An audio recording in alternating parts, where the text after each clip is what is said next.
Unlimited talk $75. Talk unlimited to over 50 destinations. Unlimited talk to all local landlines.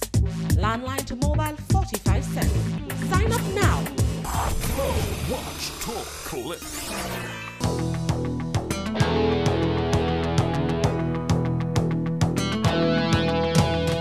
This is CC6 Newsnight Week in Review for November 19th to November 22nd, 2012.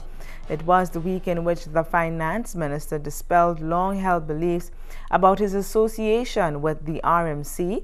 A lawyer said he is still awaiting the judge's ruling in a manslaughter case involving 5 policemen, and the deputy political leader of the ruling NDC says there are no plans to replace a long-standing MP in a St. Andrew constituency for the next election. In sports, Grenada preparing to host international cricket once again.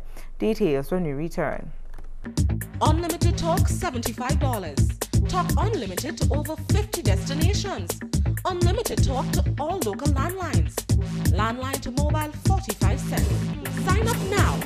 Flow, watch, talk, click. Superior one-on-one customer service. Phenomenal products customized to your individual style and need. Fast and efficient service are all attributes that have made St. Lou the leading manufacturers of windows and doors for over 30 years in St. Lucia. And we are now pleased to extend our services to you. Try our new single-hung windows, which can be tilted for easy cleaning. Our famous casement windows, which locks with keys for added security. Our gliders, projected aluminum and heavy sliding windows, sliding and commercial doors, commercial shop fronts, and more. Visit us today, building number 19 Frequente Industrial Park, St. George's, or call us at 439-6538. At Scotiabank, we offer a number of borrowing solutions to make home ownership work for you. It all starts with a conversation. For the right mortgage advice, come in and talk to us. Scotiabank. Discover what's possible.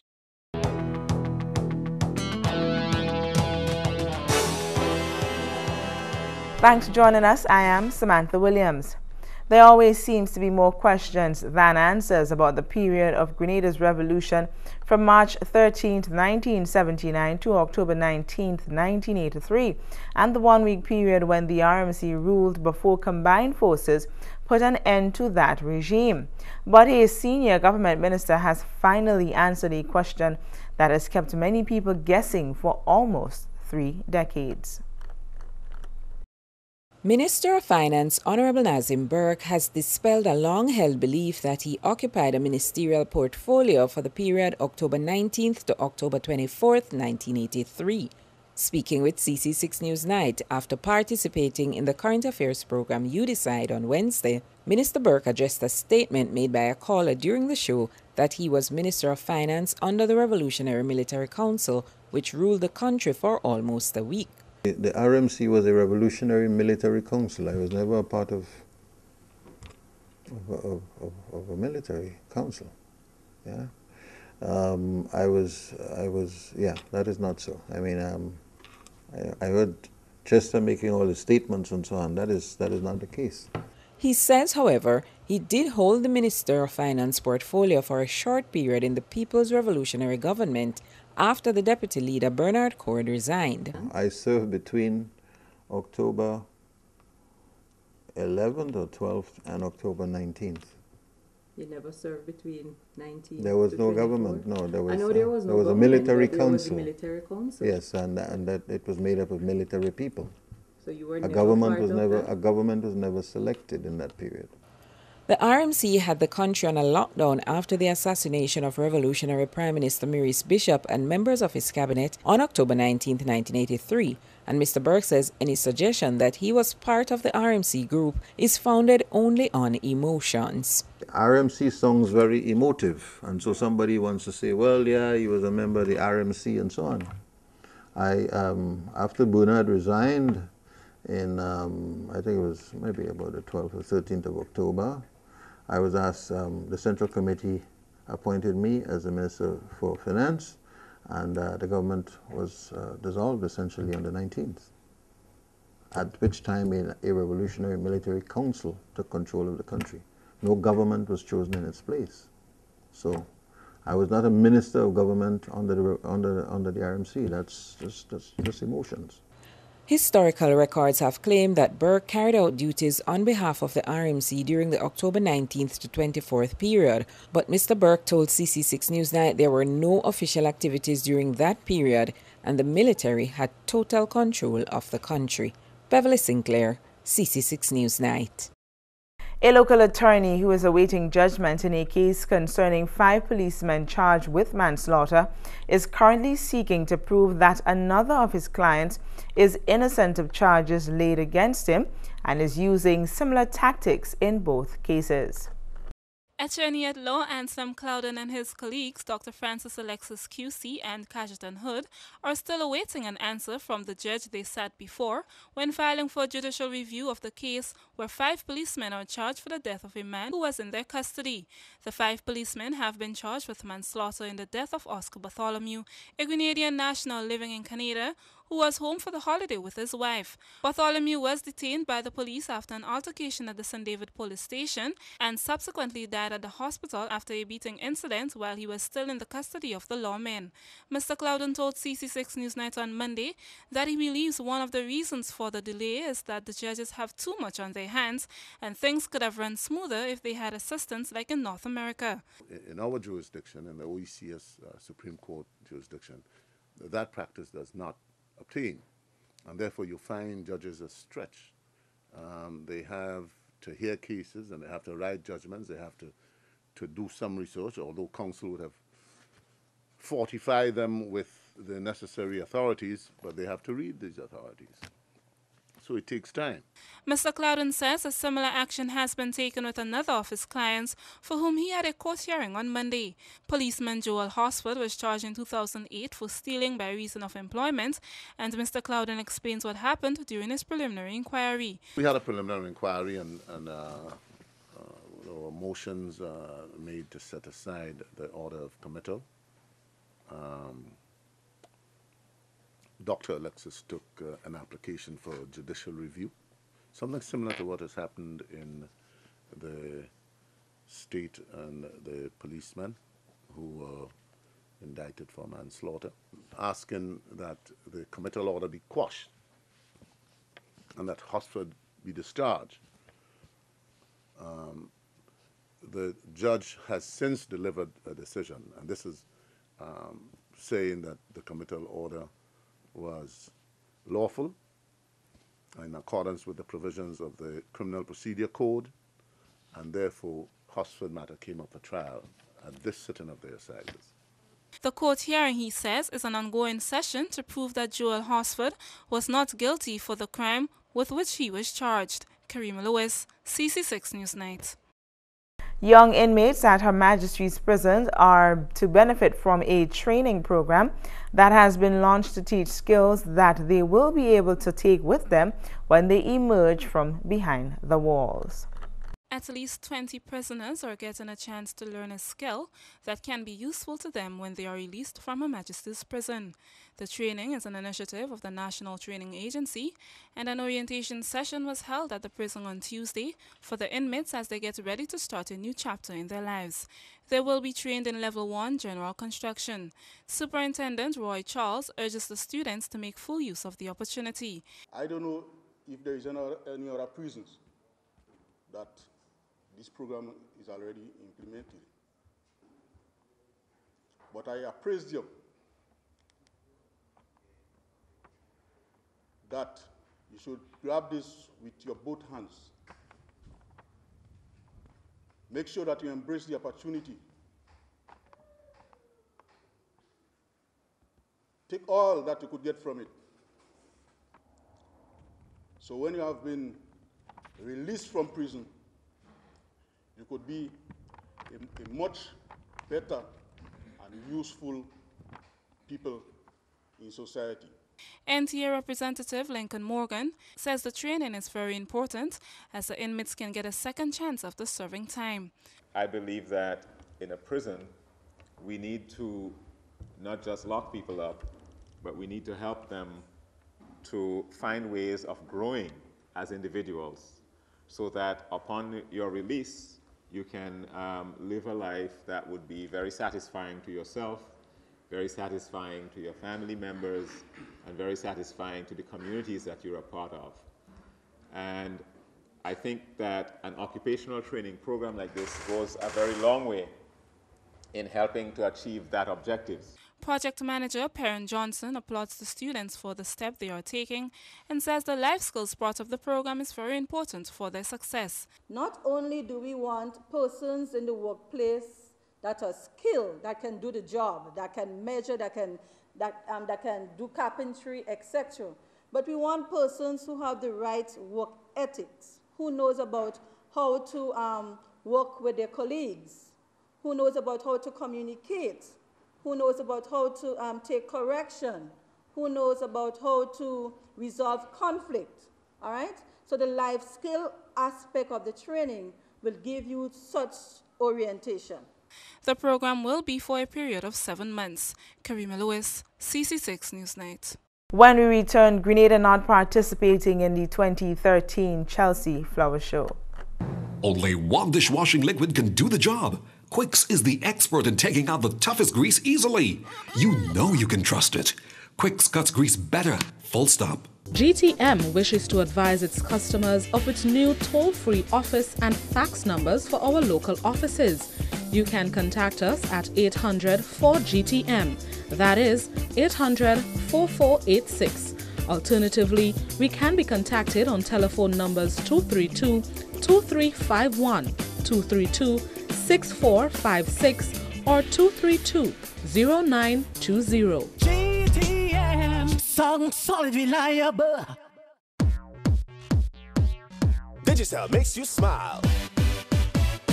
Free SMS, free international and local. Free magic number calls, extra credit when you top up 10 or more, and get rewarded for your top up. Digicel gives you more to keep you smiling. Get free SMS when you top up with $10. Magic number calls when you top up with $15. Free international once you top up with $20. Free local calls to all Digicel numbers. Extra credit for $30 or more. You get more. 10% bonus credit to do anything you want. Digicel makes you smile. Digicel, the bigger, better network.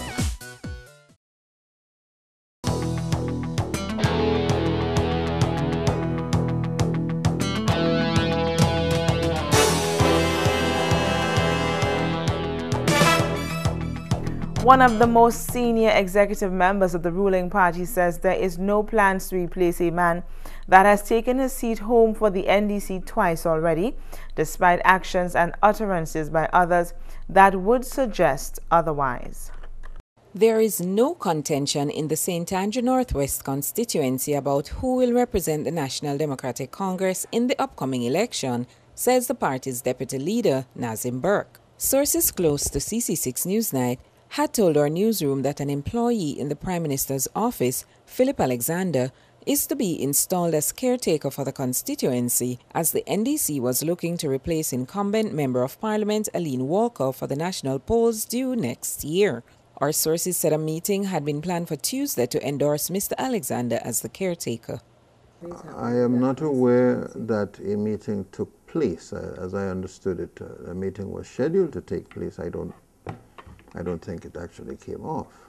But as I'm not aware of any problems with Minister Walker, as far as I know. I mean, I've heard the sort of rumblings and rumors in the news and so on, but the people who are writing these stories have been writing them for the last 2 years. I'm asking you what's going on. I'm not interested in what has been written and what's been said. What's going on is that we are continuing the work of preparing for the elections, full speed ahead. Mr. Burke was asked about the reason for the aborted meeting on Tuesday. As I understand it, it was a meeting of the organized by the constituency branch executive. I could not tell you what the purpose of the meeting was, but there seemed to have been some suggestion that there was an issue, there was lots of stories in the media, so as not to feed that beast. The party executive decided not to pursue the meeting. At the NDC's convention on September 30th, Aline Walker is one of 4 MPs who pledged their loyalty and support to the Tillman Thomas-led party after the expulsion of 10 senior members. Is Aline Walker going to be the person? That is the person that currently has the blessings of the party? That is my understanding, yes. Okay, so yes. where does Philip Alexander fit into that constituency? Well, he is a member of the constituency. He's part of the member of the branch? No, he is the Assistant General Secretary for the eastern flank of the island, the St. Andrew seats, all of the seats. So he is the Deputy General Secretary of the party. So I don't. He does not hold a position, executive position, within that branch. No. Are we to understand, am I to understand then that there is no contention between Mr. Walker and Mr. Alexander to be the caretaker / candidate in that constituency? From where we sit in the party, we are not aware of any contention. No. CC6 Newsnight sources have also said that the aborted meeting has been rescheduled for next week, Tuesday. Beverly Sinclair, CC6 Newsnight. After 15 successful appearances at the Chelsea Flower Show in London and accumulating as many medals in the competition, the Grenadian team has decided to take a break from next year's event, but are promising to come back with new ideas in 2014. Member of the Grenada Chelsea Flower team, Dennis Noel, has confirmed with CC6 Newsnight that the Grenada team will not be participating in the Chelsea Flower Show in London next year. Grenada has been participating in the show for the past 15 years under the leadership of Grenadian-born Susan Gaywood, who resides in London. We made our first presentation in 1998, and we did very well. We got a silver medal, right? And as time progressed, we improved on our presentations, and to the point where today, after 15 presentations, 15 years at Chelsea, we have got now 10 gold medals. 4 silver gilt, that's between silver and gold, and 1 silver. So Grenada has been featured as one of the countries that has been extremely successful in our presentation at Chelsea. We've really made a mark. And it is time to take a little rest. The reason for such a decision, after the Grenada team has been successful with 10 gold medals, 4 silvers and 1 silver gilt, was also highlighted by Mr. Noel. It's rather taxing too, you know. It's not just a question of going and prepare and present. It is nerve-wracking. It is not easy to maintain as standards, but we needed a rest. The team, right, led by Susan and ourselves, we needed a rest. And we decided, well, maybe having achieved 10 medals, which was the mark we were looking at, we felt that it's time to take a rest, and we'd come back again the following years, you know. But it's not that we're giving it up, but because Chelsea has contributed tremendously towards our tourism product, you know, to selling Grenada, you know, because everybody, particularly those from Europe, you know, from England, when they visit Grenada, their visit is prompted by what they saw at Chelsea. While many supporters of Team Grenada may question the decision to take a break from the show, the team will be back in 2014 with fresh ideas. We try our best to maintain the group, because it has been quite a successful group of us together. And we'll be back, because everyone recognizes, in fact, our big sponsor is the Board of Tourism, and they would realize the value of having us present at Chelsea. Mr. Noel says the team's success at Chelsea also has to be attributed to the many sponsors who assisted year after year.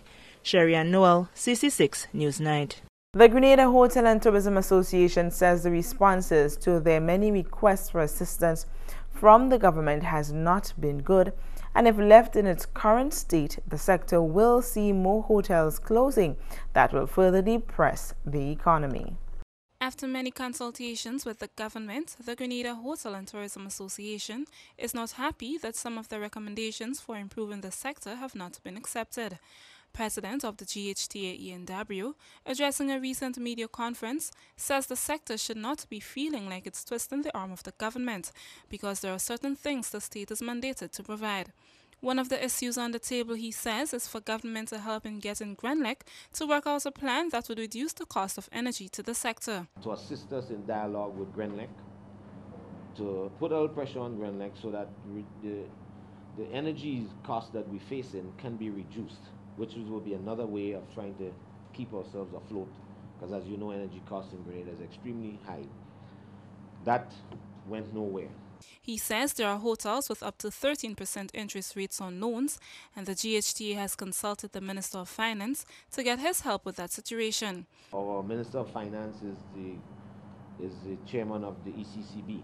We have asked them to talk to the ECCB to see if interest rates can be lowered in the Caribbean, or in Grenada in particular.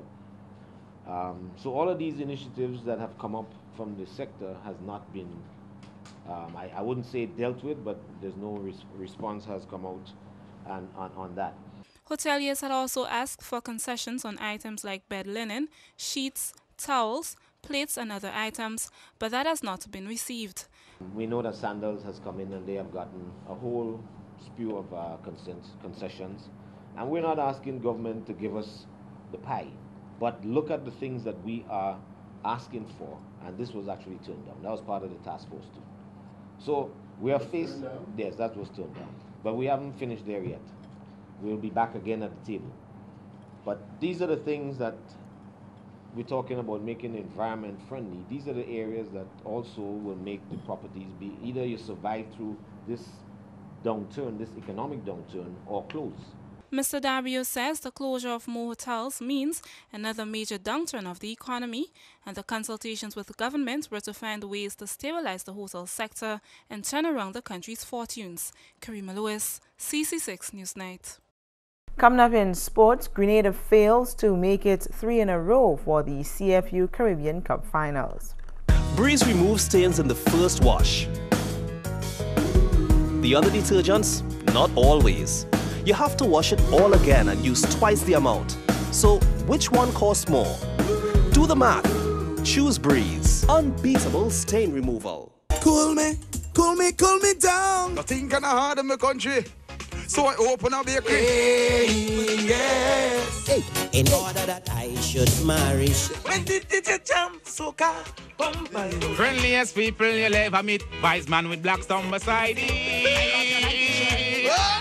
Live on Community Channel 6 every Saturday, 2 p.m. to 4 p.m. It's Sound System Saturday. Hello, I'm Chef Didier and welcome to Meals in a Minute, brought to you by the Baron Gourmet Collection. Today we join Chef Didier on a culinary trip to China for a delicious sweet and sour chicken stir-fry. We start by simply branding a chicken breast in a hot pan with a little bit of oil. Add a little more oil to the pan and stir-fry your fresh vegetables until barely tender. Then add a jar of sweet and sour sauce from the Baron Gourmet Collection with some fresh noodles and toss it until nice and hot.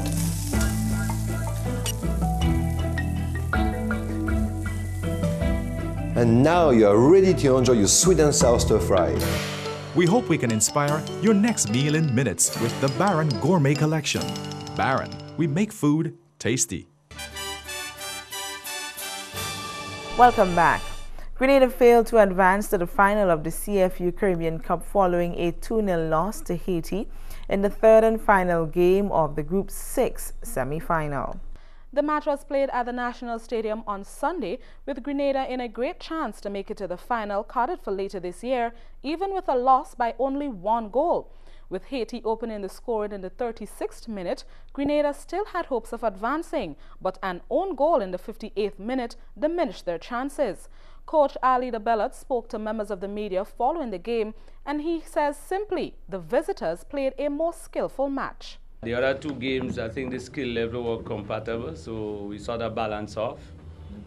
Today, for example, our wing backs, basically every time they were put under pressure, the Haitians went past them. So it tells you, one, we don't have the defensive skill, and then we don't have the speed.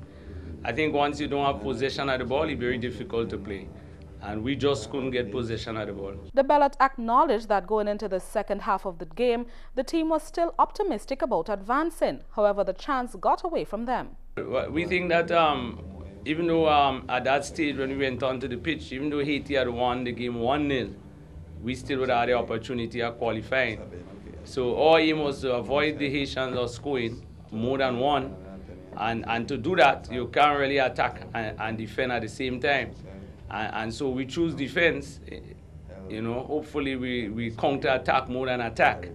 And that just didn't work because, as I said, we just wasn't getting possession of the ball. The Haitian coach also spoke to the media through an interpreter, and while he credited the Spice Boys for a competitive matchup, he says his team executed their game plan. El partido de hoy para nosotros fue un partido muy interesante. The match today was a very interesting match. El cual sabíamos que teníamos un solo camino, que era la victoria. And the only thing we knew was victory. Sabíamos el adversario que íbamos a enfrentar. We knew who we was going to confront. De buen nivel, que estaba jugando con el apoyo de su público, who was playing in front representando los colores y la bandera. Showing the colors and the flag. Y una de las estrategias que tomamos and one of the strategies that we took fue hacer un juego alegre, to have a good game, un juego de equipo, a team game, y tener la posesión del balón, and to keep possession of entre otras. After settling for a draw in their opening game last week Wednesday against French Guiana, the Spice Boys came back to defeat Guyana 2-1 on Friday, and goals from Kitson Bain and Clive Murray in the 46th and 81st minute respectively was not enough for them to seal a place in the final. At the end of the three double-headers on Wednesday, Friday and Sunday, here's a rundown of how the teams fared during the tournament. Haiti won 2 of their matches and lost 1. French Guiana and Grenada both had 1 win, 1 loss and 1 draw each, but the French squad enjoyed a better goal difference and will advance to the final, while Grenada settles for 3rd. Guyana finishes at the bottom of the table with 1 win and 2 losses. So when the final kicks off in Antigua from December 7th to the 16th, the 8 competing teams will be defending champs Jamaica, host Antigua and Barbuda, and they will be joined by Trinidad and Tobago, Haiti, French Guiana, Dominican Republic, Martinique and Cuba. That was Blossom Alexis Welsh reporting. And finally, in cricket, a team of regional cricket officials were in Grenada last week to carry out an inspection of the country's top-class cricket stadium as the Spice Isle gets ready to host its first international matches in a long time. A high-profile team from the West Indies Cricket Board is in Grenada to conduct an inspection and tour of the National Cricket Stadium, ahead of the possibility of hosting 3 international matches next February. The contingent is made up of the Operations Manager, Events Manager and Security Manager. Operations Manager Roland Holder says they are here to ensure all is in place as they recognize Grenada has not hosted an international match in a while, and the tour is part of preparation for the 2013 WICB season. Part of it is to have a look at the outfield, part of a look at the stadium. Our security manager hasn't been here before, so he would want to go through the stadium with his security eye to see how best we can address the security issues. Part of the recce we are doing would involve us with the hotels that are here, so that we can get an understanding for what is the lay of the land, so that there are no surprises when we go to various venues. It's something we do traditionally in each venue that is hosting. He says they were optimistic about the preparatory work that has been done so far. From what we can see so far, Monique and her team have done a wonderful job on the stadium. I know they've regrassed the outfield. So we're just looking at the state of that, and it's been going quite well. So far, the square is well grassed. So everything looks in good condition. So we are pretty pleased with what we have seen so far. We are very pleased with the way the discussions have gone, and we will continue working continue doing the work, doing the collaboration towards matches here in 2013. Cricket curators in Grenada are feverishly preparing the National Stadium and Progress Park cricket centres for the upcoming tour of Zimbabwe. There are plans afoot to have 3 ODIs here during February next year, and that is what we are working towards. The WICB officials met with Minister of Sports Honorable Patrick Simmons on Thursday morning and are expected to meet with the Grenada Cricket Association on Friday. Blossom Alexis Welsh, CC6 Newsnight. That's all we have for you in Sports on 6. A recap of the headlines is next. Still struggling to stream content? Get Flow Broadband. With the most affordable rates on the fastest speeds around, you click and stream all the content you want smoother than ever. Flow, watch, talk, click. Recapping the headlines. It was the week in which the finance minister dispelled long-held beliefs about his association with the RMC. A lawyer said he is still awaiting the judge's ruling in the manslaughter case involving 5 policemen. And the deputy political leader of the ruling NDC says there are no plans to replace a long-standing MP in a St. Andrew constituency for the next election. In sports, Grenada preparing to host international cricket once again. That brings us to the end of CC6 Newsnight Week in Review for November 19th to November 22nd, 2012. Top stories from CC6 Newsnight can also be seen on our Facebook page, Flow Community Channel 6. On behalf of the news team, I'm Samantha Williams, thanking you for joining us.